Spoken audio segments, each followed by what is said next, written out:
Sabiya jemain Amawat yang kami hormati Abah, Akil Bapak, dan yang kami hormati semua pengurus Syiar Terang Gelap Pusat, yang kami hormati semua teman-teman sahabat Syiar Terang Gelap Korwil Yogyakarta.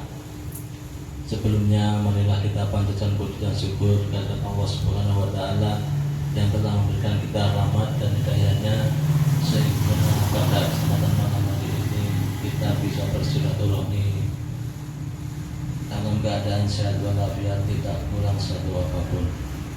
Tak lupa salawat dan salam kita berikan kepada junjungan kita Nabi Muhammad sallallahu alaihi wasallam, pada keluarganya, sahabatnya, insya Allah termasuk kita yang hadir pada kesempatan malam hari ini yang akan menanti syafaatnya di yaumul qiyamah nantinya. Bapak Ibu yang kami hormati, kenalkanlah di sini saya selaku pembawa acara ingin membacakan susunan acara pada kesempatan malam hari ini. Yang pertama yaitu pembuka, yang kedua nanti sambutan dari perwakilan sahabat Syiar dalam Gelap Korwil Yogyakarta yang nanti akan disampaikan oleh Bapak Sukes, dan yang ketiga nanti peresmian, nanti sedikit sambutan dan arahan dari Abah Hakim Bawasir. Terakhir penutup dilakukan oleh doa yang akan disampaikan oleh Bapak Buddha. Kalau itu yang berada malam, marilah pertemuan pada malam hari ini kita buka dengan membaca basmalah. Bismillahirrahmanirrahim. Warahmatullahi wabarakatuh. Waalaikumsalam warahmatullahi wabarakatuh.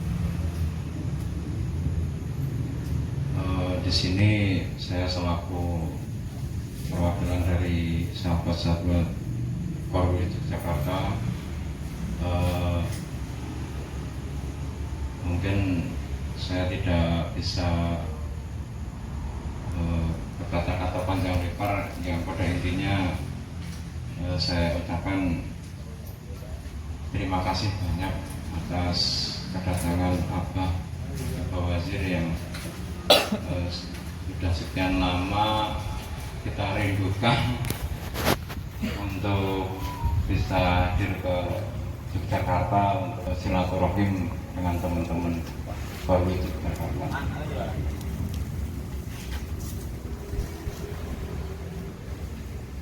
Selanjutnya ya ini untuk wajah-wajah baru, Pak, ya kepengurusan baru ya, nanti kami mohon dengan sangat nanti setelah pengesahan nanti kami minta untuk ya sedikit wejangan atau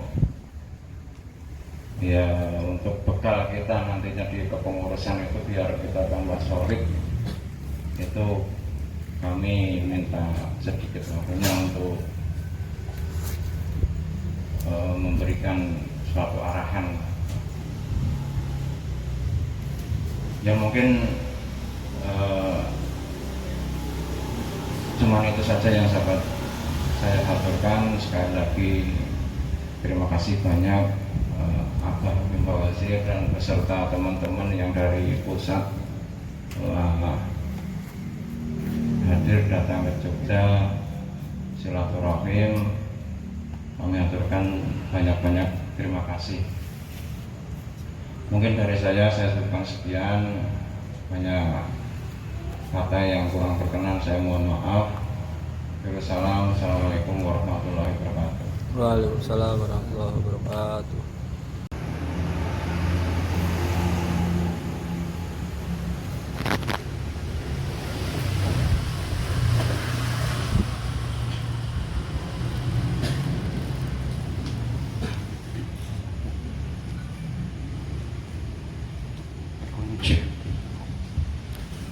Bismillahirrahmanirrahim. Assalamualaikum warahmatullahi wabarakatuh. Waalaikumsalam warahmatullahi wabarakatuh.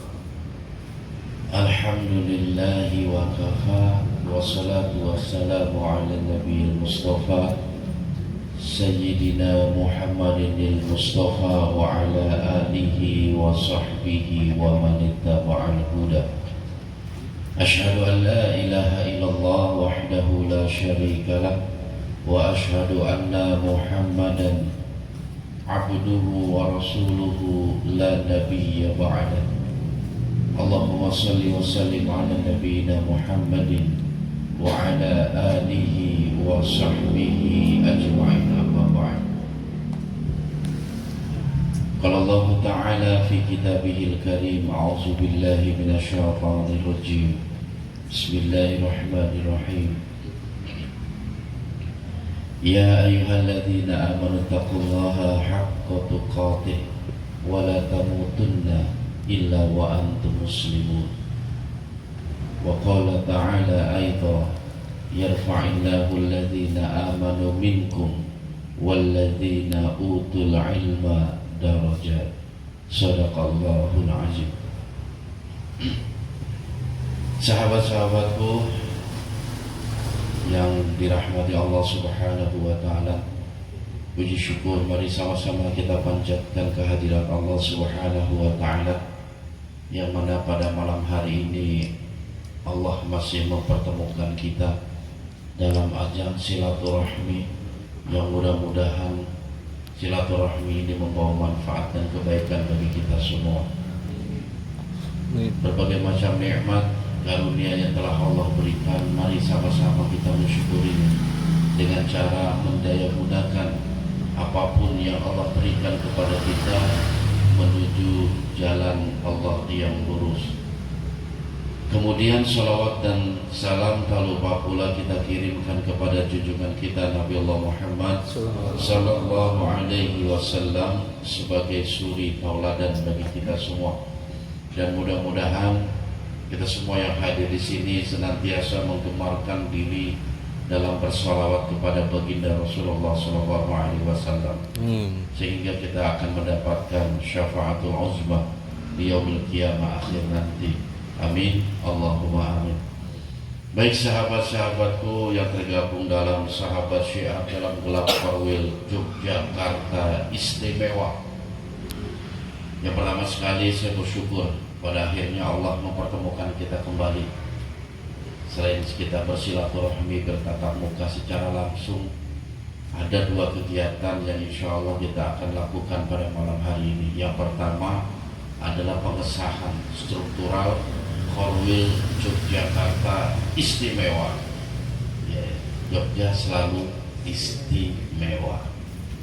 Syukur alhamdulillah dalam perjalanannya Korwil Yogyakarta memang telah banyak melalui rintangan-rintangan, hambatan-hambatan, ujian-ujian yang ada.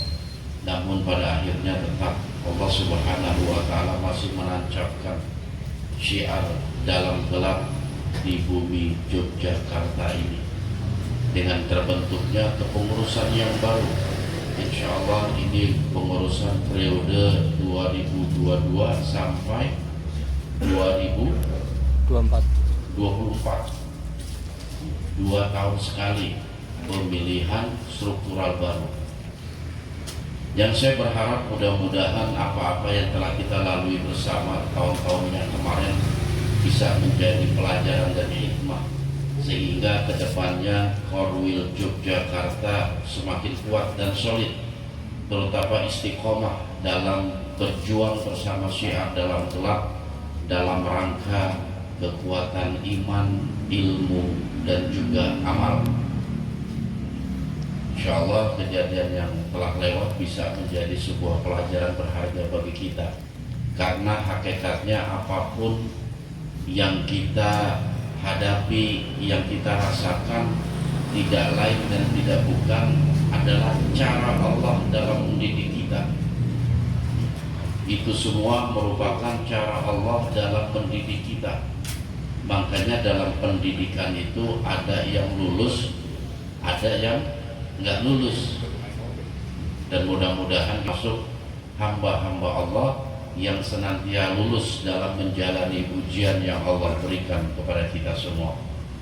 Baik sahabatku yang dirahmati Allah Subhanahu wa Ta'ala, mudah-mudahan dengan wajah-wajah baru yang tergabung dalam Korwil Yogyakarta Istimewa juga menjadi motor pergerakan Korwil Yogyakarta untuk semakin bersemangat dan semakin solid, terutama dalam silaturahmi.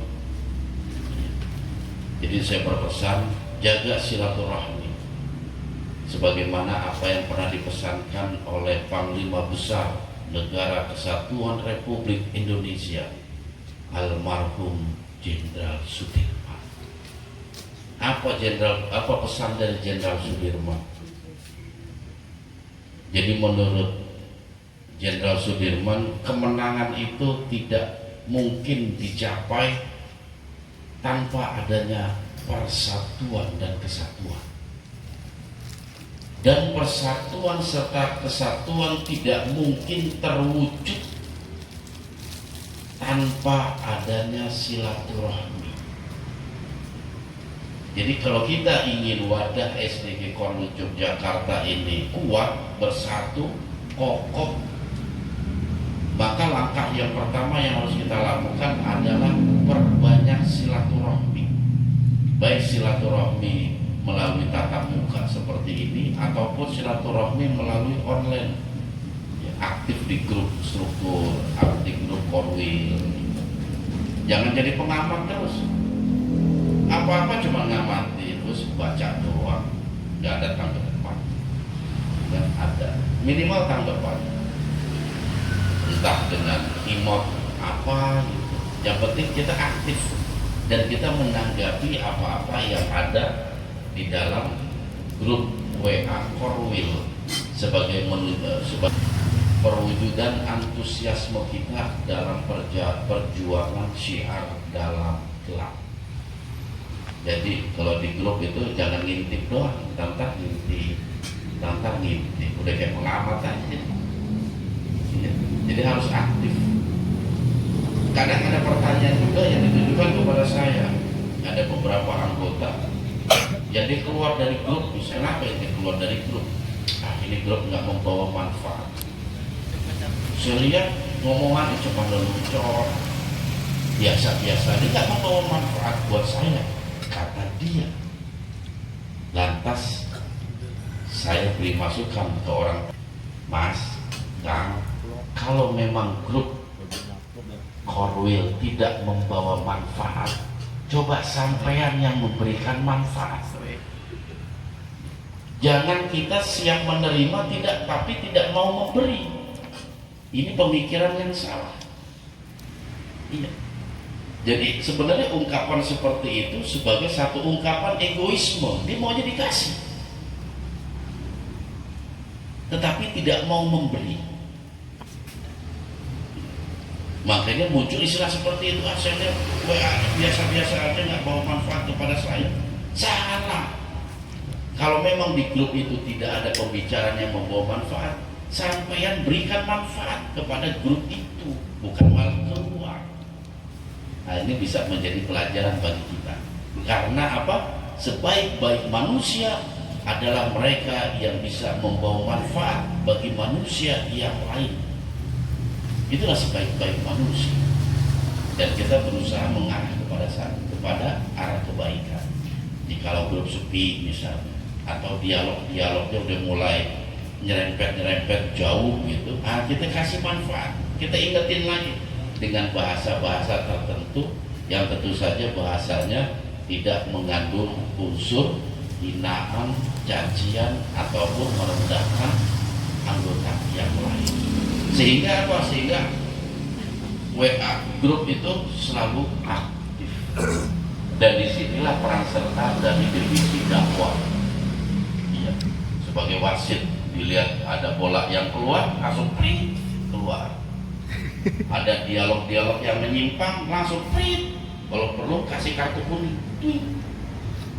Kalau satu kartu merah mah jangan lah, kecuali itu kebangetan bener. Jadi seksi dakwah itu yang harus bisa memantau, mengarahkan agar dialog-dialog komunikasi di grup itu tidak keluar dari koridor kebijakan dari grup masing-masing, seperti itu. Dan syukur alhamdulillah pada malam hari ini kita akan mengesahkan kepengurusan yang baru. Saya belum tahu ini struktural seperti apa. Saya coba tanya dulu. Yang pertama, ketua saya sudah hafal betul. Masukis, masternya Mancing Yogyakarta. Ya, ini Bandung anggota mau ikan ya pesan hadir. Langsung segar, dikasih ikan segar langsung. Kedua, ada wakil ketua Mas Agus sebagai tuan rumah. Syukur alhamdulillah Mas Agus masuk dalam struktural. Mudah-mudahan bisa menjadi motor pergerakan Korwil Yogyakarta. Kemudian ada sekretaris Mas Anang. Ini juga orang lama ya, Mas Anang. Hadir nggak Mas Anang? Oh iya, sip. Terus selanjutnya Rianto apa siapa ini? Risanto mana Risanto? Oh iya, orang lama ya. Kemudian ada bendahara Erwin. Yang mana Erwin? Oh iya, oke.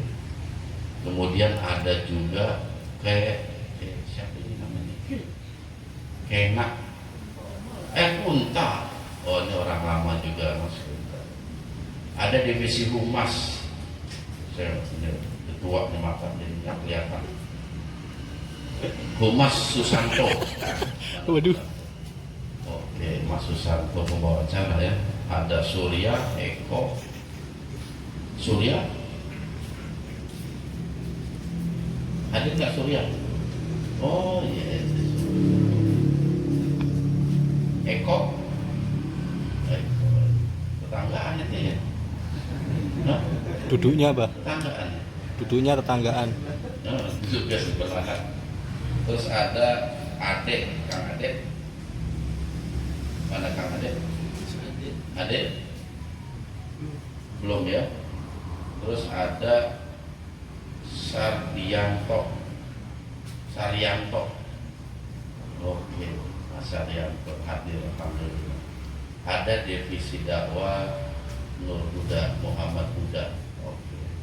Orang lama juga. Ada publik divisi apa ini? PT apa ini? Altimer. Siapa ini?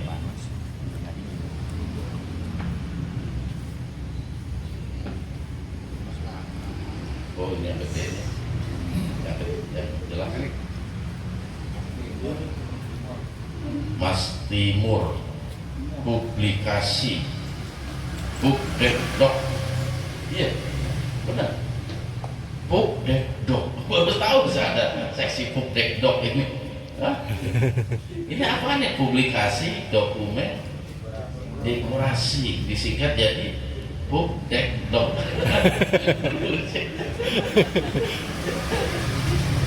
Istimewanya Jogja. Nah itu istimewa Jogja ya, bikin orang pusing gitu.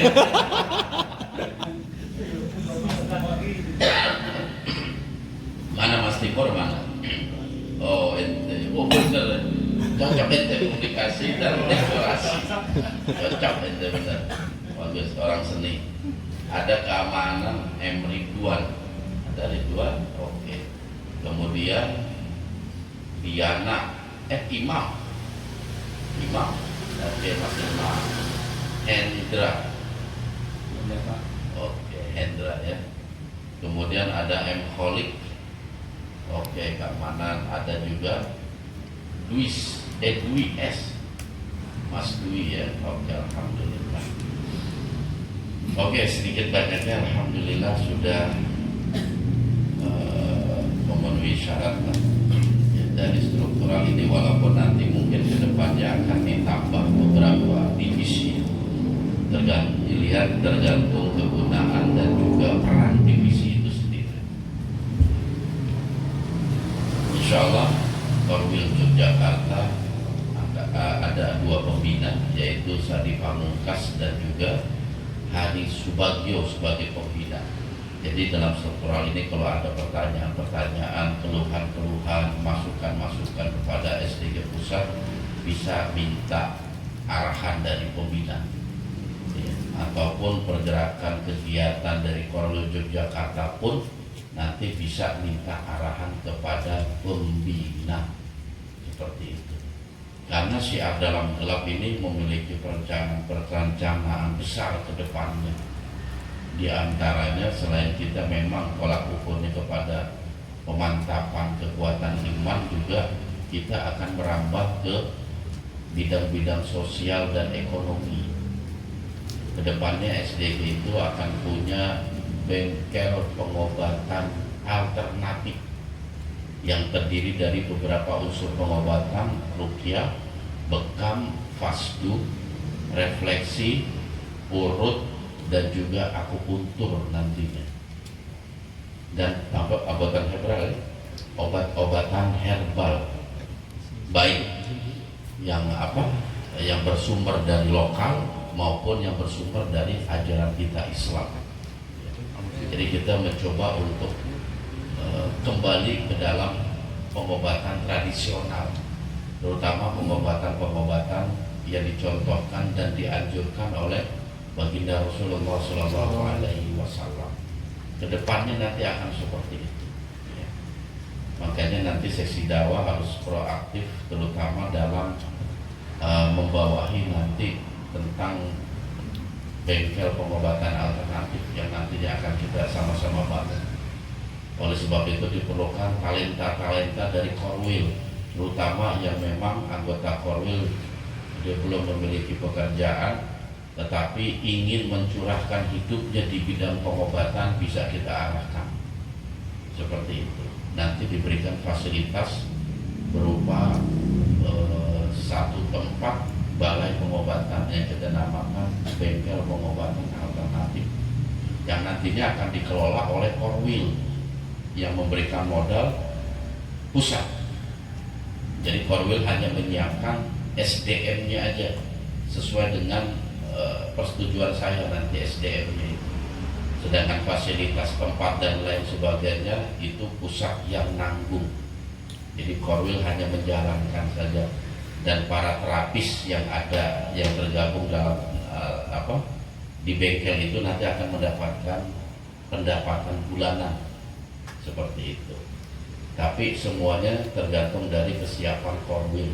Ya, mudah-mudahan di akhir tahun ini kurang lebih sisa sekitar 3 bulan lagi bisa dimantapkan lagi, terutama untuk pengobatan-pengobatan yang dianjurkan sama Rasul, sama Nabi, sehingga masuk tahun depan entah di bulan 1 di bulan 2 udah bisa kita realisasikan.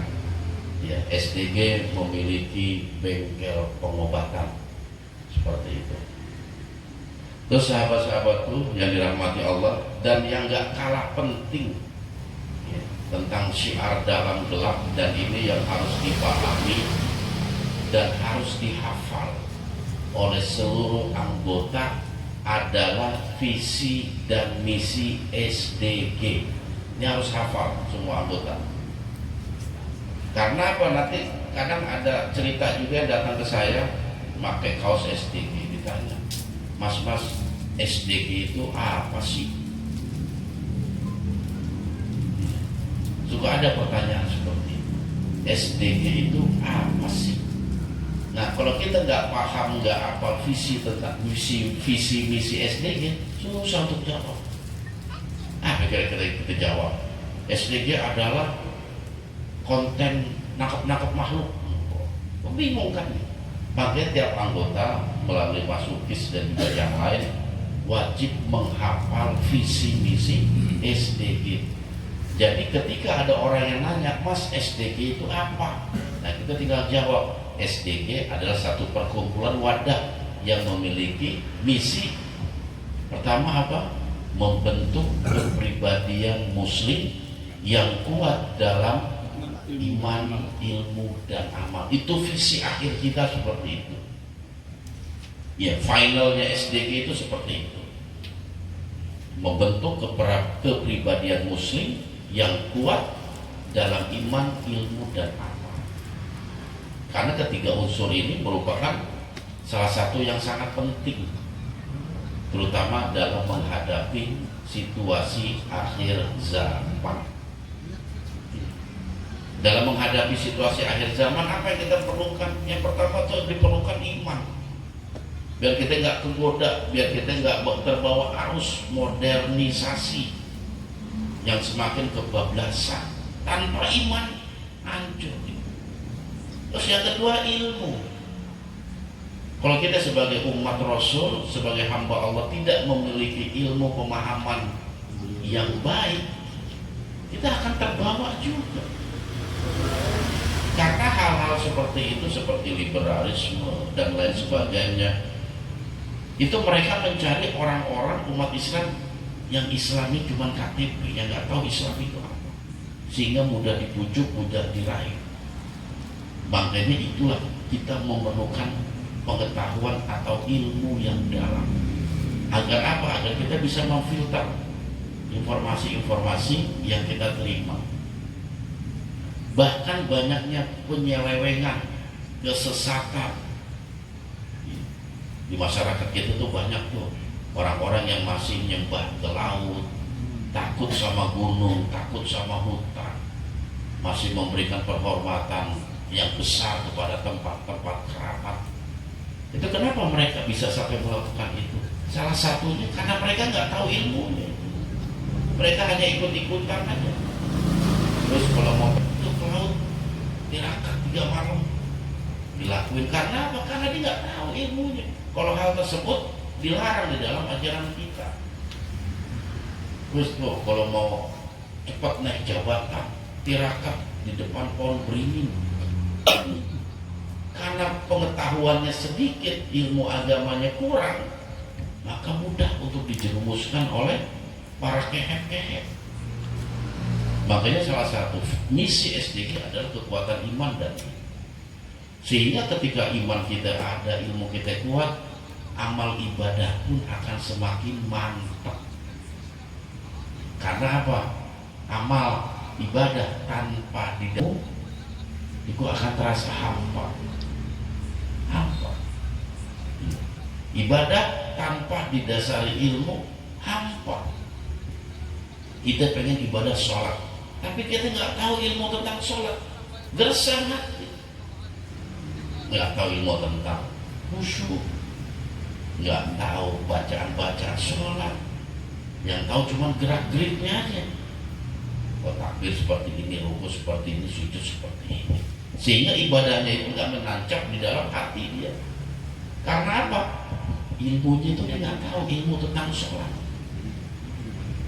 Puasa juga sama, nggak tahu ilmu tentang puasa.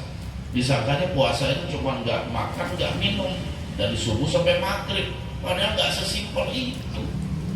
Anak saya juga bisa puasa kalau cuma itu nggak makan, nggak minum. Tetapi bukan itu inti dari puasa. Seperti itu. Nah, disitulah kita diperlukan ilmu sebelum kita mengamalkan satu ibadah, sehingga ibadah kita betul-betul diterima dan memiliki kualitas terbaik.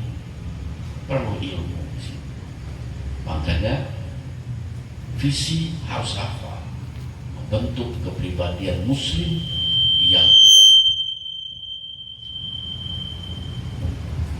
yang kuat, akan iman, yang kuat dalam iman, ilmu dan juga amal. Dan untuk terwujudnya satu misi tadi, maka kita perlu visi. Kebalik ya. Agar visi itu terwujud, kita harus punya misi. Apa misi kita SDG yang pertama? Memberikan pemahaman tentang karakteristik makhluk gaib juga eksistensinya. Itu tujuan kita. Jadi dalam pembentukan kepribadian muslim itu banyak sekali. Cuman kita ngambil satu aja poin yang berhadapan dengan dunia mistik atau supranatural.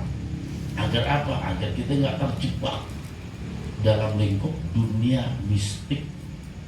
Yang kita tahu sendiri, dunia mistik itu rentan terhadap kesesatan, rentan terhadap penyelewengan. Islam mengajarkan kita sebagai agama yang tauhid, agama yang betul-betul menjadikan Allah sebagai sandaran kita dalam beribadah, sandaran kita dalam kehidupan, sandaran kita terhadap segala sesuatu. Jadi jangan menyandarkan kepada makhluk-makhluk lain. Makanya kita mengenalkan tentang karakteristik makhluk gaib dan juga eksistensinya kepada kita manusia. Itu poin pertama, visi SDG. Dan yang kedua, memberikan pelajaran tentang kebaikan dan kebenaran. Ya. Jadi SDG mempunyai misi memberikan pelajaran tentang kebaikan dan kebenaran. Karena baik dan benar itu beda. Yang baik belum tentu benar, tapi yang benar udah pasti baik. Manusia hanya bisa berkutat untuk mencari kebaikan, bukan untuk mencari kebenaran. Karena yang benar hanya Allah. Kebenaran mutlak hanya milik Allah. Makanya Allah yang tahu mana agama yang benar. Kalau agama yang baik banyak. Yang gak beragama pun dianggap baik. Tapi yang benar hanya Islam sebagai agama yang diridhoi Allah. Nah, kita sebagai manusia boleh menciptakan kebaikan dengan aturan-aturan, ya, dengan adab, tata krama. Jogja itu kebaikannya luar biasa, adat istiadat, tata kramanya itu luar biasa. Itu kebaikan. Tapi kalau kebenaran kaitannya dengan agama, dengan akhlak. Baik gak sih? Misalnya kita minta sama pohon. Mungkin sebagian agama lain mengatakan baik itu. Wong mereka juga makhluk ciptaan Tuhan. Minta gak apa-apa. Tapi persoalannya dibenarkan apa enggak sama agama kita. Jadi kalau konteks kebaikan itu luas, tergantung otaknya masing-masing. Tergantung orang-orang masing-masing otaknya itu sesuai dengan keilmuan dan juga pengalaman. Dia bisa menciptakan tapi untuk menciptakan kebenaran hanya Allah. Manusia tidak bisa menciptakan kebenaran. Makanya aturan hidup kita dalam sebuah kebenaran kita sandarkan kepada baginda Rasulullah SAW. Makanya misi SDG yang kedua adalah memberikan pelajaran tentang kebaikan dan kebenaran sesuai dengan petunjuk Rasulullah SAW. Karena apa? Petunjuk Rasul itulah sebaik-baik petunjuk. Karena apa? Rasul itu sebagai mata rantai Allah Subhanahu wa Ta'ala. Apa yang menjadi aturan Allah disampaikan melalui Rasul. Karena Rasul itu secara bahasa artinya utusan. Utusan siapa? Utusan Sang Pencipta. Itu Rasul. Rasul itu utusan. Jadi yang berhak mengatur agama ini adalah utusan. Kita sebagai orang bawahan gak berhak mengatur ini itu gak berhak. Yang berhak hanyalah Rasul sebagai utusan Allah. Ya, kita harus manut, patuh, tunduk dan taat kepada Rasulullah SAW. Makanya anggota siap dalam bulannya harus hafal visi dan misi. Nanti kalau saya ke Jogja lagi saya mau tes satu-satu dari ketua dulu. Maksudnya apa visi misi SD? Ya, yang nggak hafal nggak boleh masuk. Wah, kecil bener. Atau nggak boleh pulang. Yang nggak hafal nggak boleh pulang. Iya, tidak harus apa. Agar apa? Agar ketika kita ditanya kita bisa jawab. Mas apa sih SDG ku? Oh, itu SDG kan kita bisa menjelaskan. SDG itu satu wadah siar yang memiliki visi ini, misi seperti ini. Jadi mereka paham, oh nang kono, betul. Nggak bisa bahasa Jawa. Oh seperti itu. Baiklah sahabat siar, untuk mempersingkat waktu saya langsung aja mengesahkan struktural Orwil Jogja istimewa. Monggo silakan Mas Sukis dan Mas Hari Subagio untuk maju ke depan. Ada pulpen enggak ini?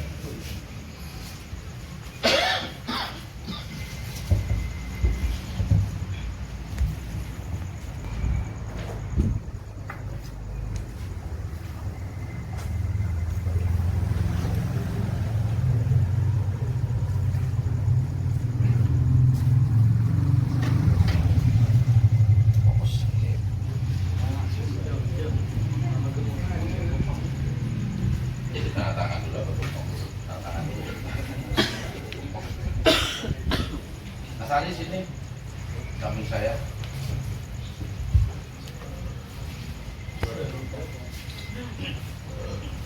Oke, divisi Pubdikdok. Boleh ngambil foto. Oke, sahabat-sahabatku, dengan mengucapkan Bismillahirrahmanirrahim, saya tanda tangani struktur organisasi Sahabat Syiar Dalam Gelap Korwil Yogyakarta Istimewa. Bismillah.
Alhamdulillah. Jadi surat ini telah ditandatangani oleh saya sebagai Ketua Dewan Pembina, kemudian Pembina SSDG Korwil Jogja, dan juga Ketua SSDG Korwil Yogyakarta. Berarti dengan ditandatanganinya surat ini, maka sahlah nama-nama yang tercantum di dalam kepengurusan struktural ini untuk menjalankan tugas-tugasnya ya, yang diamanahkan. Ingat, kita ini ibarat satu tubuh, kita berjuang sama-sama, capek sama-sama, seperti itu. Dan satu hal yang perlu kita pahami adalah kita berjuang untuk agama Allah, yang mudah-mudahan apa yang kita keluarkan, baik keringat, baik waktu, baik pikiran, baik materi dan non materi, Allah balas dengan kebaikan yang sebanyak-banyaknya. Yang kita harus sadari seperti itu ya. Oke, selanjutnya pemotongan tumpeng.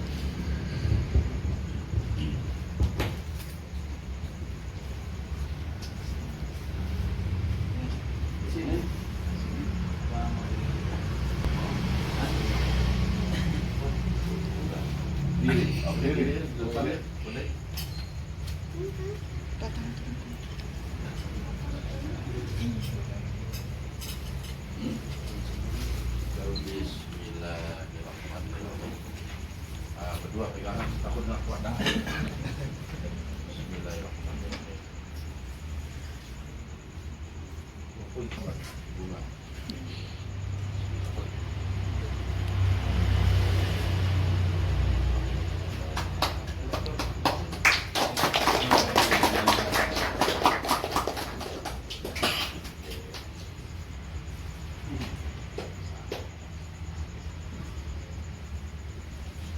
Oke, alhamdulillah.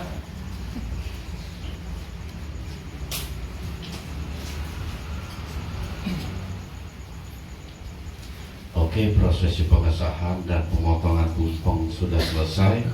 Maka saya serahkan kepada pembawa acara untuk acara selanjutnya.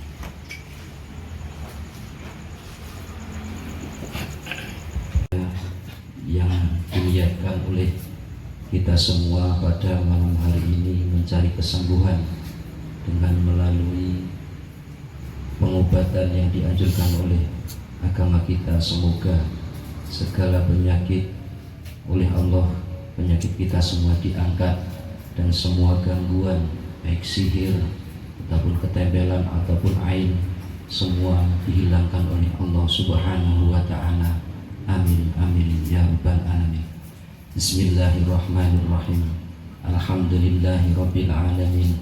Hamdan na'imin, hamdan syakirin, hamdan yuafi ni'amah wa yukafi'u mazidah. Ya Rabbana lakal hamdu kama yanbaghi li jalali wajhikal karim wa admin sultanik.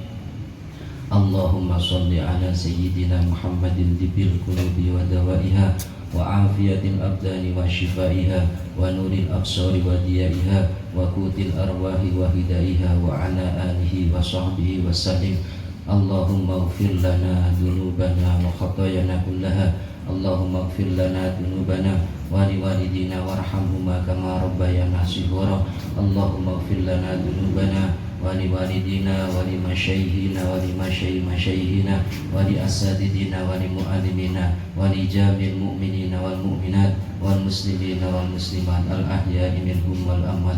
Allahumma ighfir lana dhunubana wa li ikhwanina alladhina sabaquna bil iman wa la taj'alna fi qulubina ghillan lil ladzina amanu rabbana innaka ra'ufur rahim.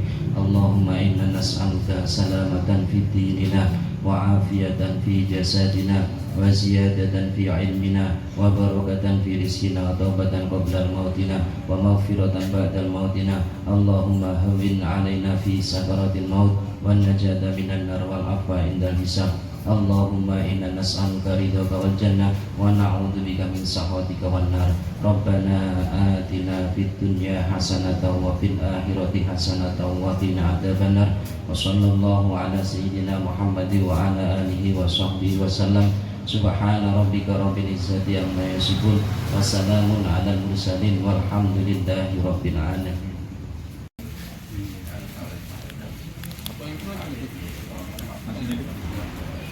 Udah sih tinggal dikit aja.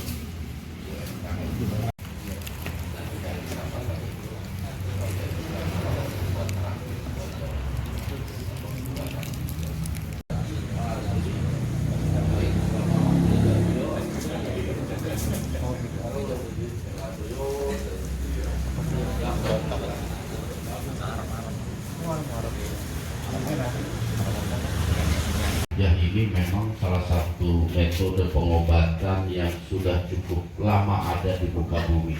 Bahkan sebelum Rasulullah SAW diutus di kota Mekah, kata jahiliyah pada waktu itu biasa mereka melakukan pengobatan ruqyah.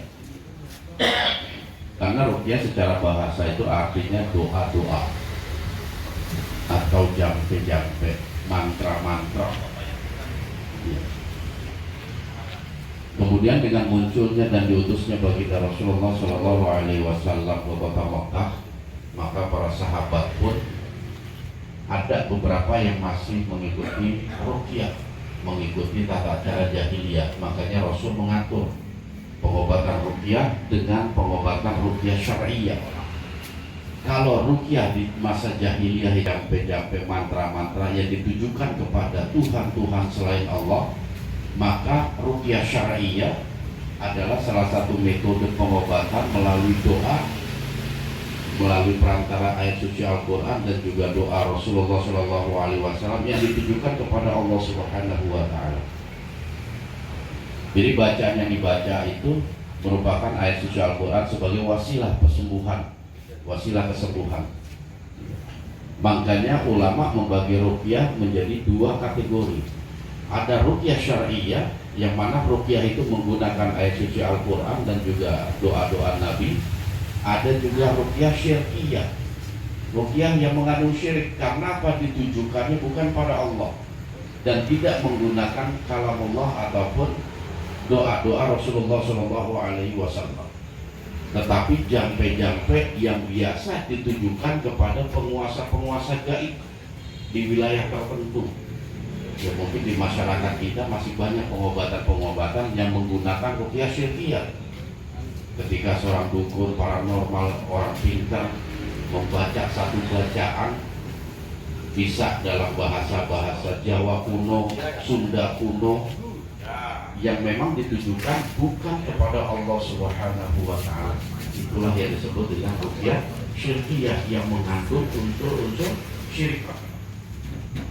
Walaupun tidak menutup kemungkinan ruqyah syirkiyah juga bisa memberikan satu kesembuhan. yang walaupun hakikatnya kesembuhan hanyalah milik Allah. Tetapi dengan cara seperti itu pun kadang juga Allah mengabulkan permintaan orang yang diruqyah secara syirik dalam rangka apa? Ujian keimanan dia. Ujian keimanan bagi orang-orang yang memang masih melakukan tata cara kuno yang tidak bersumber Al-Quran ataupun hadis. Dan insya Allah pada malam hari ini kita akan mencoba melakukan ruqyah syariah yang dicontohkan dan dianjurkan oleh baginda Rasulullah SAW sebagai bentuk upaya kita memohon pertolongan agar Allah mengangkat penyakit yang ada dalam diri kita, baik penyakit medis maupun penyakit non medis, baik penyakit-penyakit yang kita rasakan maupun yang tidak kita rasakan, dan penyakit-penyakit yang nampak maupun yang tersembunyi. Oleh sebab itu dalam prosesi ruqyah nanti peserta diharapkan untuk duduk secara rileks sambil memejamkan mata untuk melahirkan kekhusyuan. Karena ruqyah adalah bacaan, maka peserta hanya diwajibkan mendengar, bukan mengikuti secara lisan. Kalau ikut sholat kami bukan, tetapi ruqyah itu mendengarkan. Jadi nanti kami di ruqyah akan mencoba ruqyah dan peserta hanya mendengarkan aja, duduk rileks mendengarkan sambil pejamkan mata. Nah nanti ketika dalam proses pelaksanaan ruqyah ada tiba-tiba muncul gejala-gejala, sesuatu gejala yang muncul secara tiba-tiba, misalnya tiba-tiba pundak kok terasa berat, jasad terasa panas, apa yang dia harus lakukan? Ketika peserta mengalami fase-fase seperti itu, maka tetap khusyuk dalam mendengarkan lantunan ayat suci Al-Quran. Dan gak sedikit pula dalam ruqyah itu peserta muncul mual dan juga muntah. Maka ketika muncul mual jangan ditahan, kalau perlu keluarkan, karena muntahan yang keluar sebagai simbol penyakit yang Allah keluarkan di dalam tubuh kita. Jadi semakin banyak muntah semakin bagus. Kalau plastiknya kurang kecil, kurang besar, ada karung juga kita sediain, biar banyak muntahnya. Gitu. Dan nanti tim kita akan membantu ketika ada gejala-gejala sesuatu. Nanti tim kita akan membantu secara teknik-teknik penotokan, sapuan dan lain sebagainya agar penyakit-penyakit itu keluar dari tubuh kita. Seperti itu. Dan insya Allah ruqyah kita berjalan kurang lebih 40 menit, ya. Dan mudah-mudahan kita semua berharap mudah-mudahan Allah mengangkat segala penyakit yang ada di dalam tubuh kita.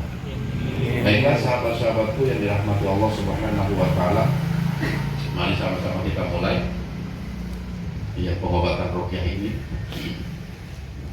Dan silakan peserta duduk rileks sambil pejamkan mata dan berdoa di hati masing-masing agar Allah mengangkat segala macam penyakit gangguan yang ada di dalam tubuh kita. Berdoa mulai.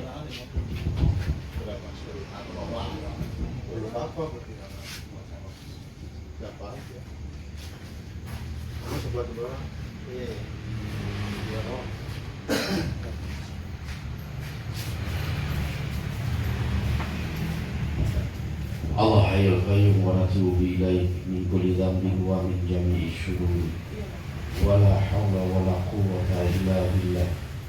Ya hayyu ya qayyum bi rahmatika nastaghis aslih lana su'ulana kullaha wa la takilna ila anfusina tarfata 'ain. Ya hayyu ya birahmatika nastaghis aslih lana su'ulana kullaha wa la takilna ila anfusina tarfata 'ain.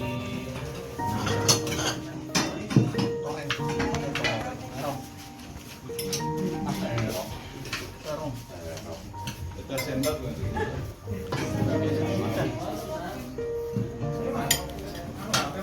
sembah sambal tambah lagi. Sambal, oh iya. Siap. Belanak, belanak. Kan Indosiar ini. Punyanya mana?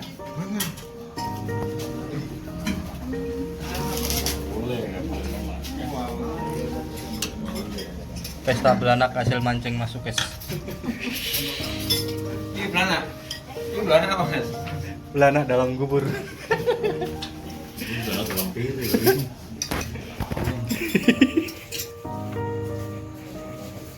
Dah aku begini aja dah. Sayurannya biar banyak.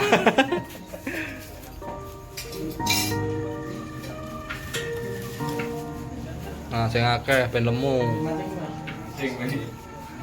Belanak dalam piring. Iya. Buangnya. Nah, sendoknya.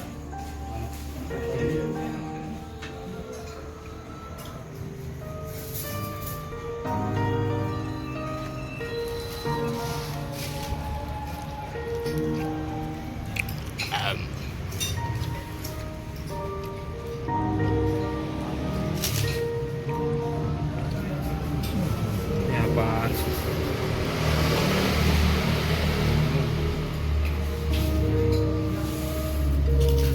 Bismillahirrahmanirrahim.